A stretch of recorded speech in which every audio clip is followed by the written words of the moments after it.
If you're short on time, the quick answer is to get the 13 Pro Max. Let me tell you why. Hey, what's up everyone, and welcome back to another video. And today we're talking about the iPhone 12 Pro Max and 13 Pro Max and which one's better, so let's get to the point. The iPhone 12 Pro Max and 13 Pro Max are beautifully designed. They're almost identical with the same size display, stainless steel flat edges, and frosted glass panel on the back, but the iPhone 13 Pro has a slightly smaller notch compared to the iPhone 12 Pro Max. To be perfectly honest, I see the difference, but I don't really notice it when I'm using a 13 Pro Max because Apple didn't really do anything with the extra space, so not a big difference here. And certainly not big enough of a reason to upgrade from 12 Pro Max to 13 Pro Max. But this is like having an extra pickle on your burger.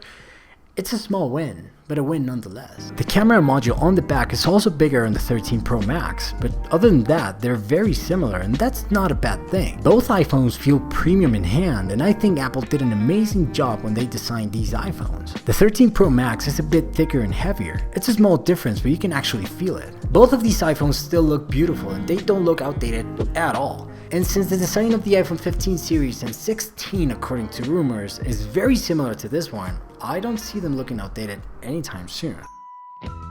The iPhone 12 Pro Max is powered by the A14 Bionic chip, while the 13 Pro Max is powered by the A15 Bionic chip. Both iPhones still perform remarkably well, even in hardcore use. Of course, you'll notice in the 13 Pro Max smoother multitasking, faster app loading, and even an edge in graphically demanding games. But the 12 Pro Max is no slouch. The A14 is still an absolute beast. For everyday tasks like social media, browsing, gaming, and general use, the 12 Pro Max is still great.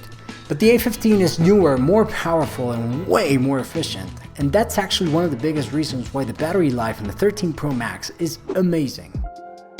Both iPhones have a stunning 6.7-inch Super Retina XDR OLED displays. They share the same resolution, resulting in a sharp and crisp viewing experience. But the 13 Pro Max is the clear winner here. It comes with a brighter display that can go up to 1000 nits max brightness on typical use, and the 12 Pro Max can go up to 800. They both can go up to 1200 nits peak brightness on HDR content. The 13 Pro Max has a 120Hz ProMotion display that ensures buttery smooth animations and responsiveness. ProMotion is a really big deal here because it dynamically adjusts its refresh rate based on what's being displayed. For example, when you're reading static content, it might lower the refresh rate to save battery, and that's another one of the big reasons why the battery life in the 13 Pro Max is amazing. But during fast scrolling or gaming, it ramps up to 120Hz for a smoother experience. The 12 Pro Max has a 60Hz refresh rate display, and if you're used to low refresh rate displays, this is not a big deal at all. Except for the battery life. It's one of those things that you don't know you're missing until you have it. But again, the 13 Pro Max is the clear winner here. Both of these smartphones have amazing cameras with a 12 megapixel triple camera system that comes with a wide, ultra wide, and telephoto lens. In bright or normal light, it's very hard to tell the difference between these two phones, but the 13 Pro Max camera system truly shines is in low light. The main wide-angle sensor got a massive upgrade from the 12 Pro Max, and the sensor itself is much bigger on the 13 Pro Max. On top of all that, the lens has an f1.5 aperture, which means that more light can go through the sensor. All of that adds up to a camera that can very quickly take in a massive amount of light relative to the 12 Pro Max. Combined with some tuning and improvement to Apple's computational photography, the low light performance of the 13 Pro Max is amazing. The ultra-wide camera got a similar upgrade and is also more capable in low-light photography with faster shutter speeds. This was actually my biggest complaint about the 12 Pro Max's camera.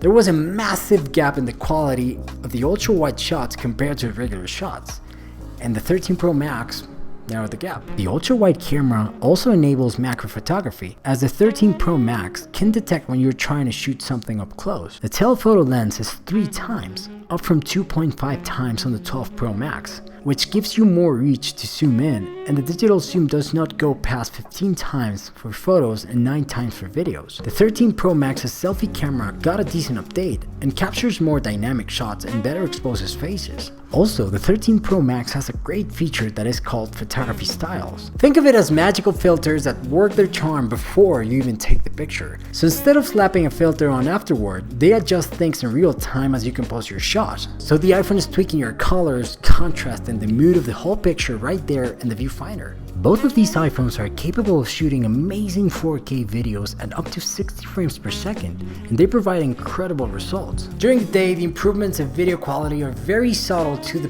point that you may not even notice them. There's also no noticeable change in video stabilization, but the 12 Pro Max already has excellent video stabilization, so no big changes were expected here. But where the camera of the iPhone 13 Pro Max differentiates itself is in features like Apple ProRes and Cinematic Mode. ProRes is a feature that is widely beloved by videographers and cinematographers because it offers amazing detail and color depth. And you can take the files, process them, and color grade them to give them that perfect look without losing quality, while the compression keeps the file sizes more manageable.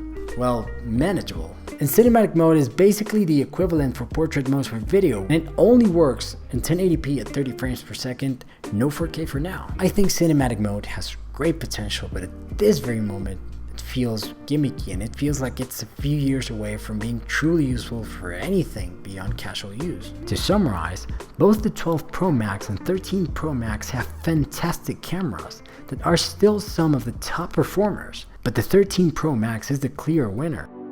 The iPhone 12 Pro Max has a good and reliable battery life, and you can easily make it through a day of moderate to heavy usage. But the battery life of the 13 Pro Max is amazing. In real-world testing, the 13 Pro Max delivers approximately 40 hours and 45 minutes of battery life, while the 12 Pro Max manages around 29 hours. The 13 Pro Max has a better battery life because of a few factors like a bigger battery, more powerful and way more efficient processor, and the ProMotion display. Both iPhones have good and reliable battery life, but the 13 Pro Max is the clear winner again. The iPhone 12 Pro Max and 13 Pro Max are both excellent choices, but the 13 Pro Max offers more advanced features. Think of it this way, the 13 Pro Max offers absolutely everything that the 12 Pro Max has to offer, but better. It has a more powerful processor, better display, better camera, and longer battery life. Now, this doesn't mean that the 12 Pro Max is bad in any way. It's still a fantastic device that will satisfy all your needs as a regular user. So if you find a good deal on an iPhone 12 Pro Max, even a refurbished one, it's still a very solid device. But the 13 Pro Max is the better choice overall, especially if you want newer features and improved performance, and since both of these iPhones are a few generations old, it's not hard to find good deals for them. So if you want my opinion, get the 13 Pro Max. And on that note, it's time for me to go. I really hope that you guys enjoyed this video, and if you did, please hit that like button, and if you subscribe, that would be amazing. I hope that you guys are all doing great, and I'll see you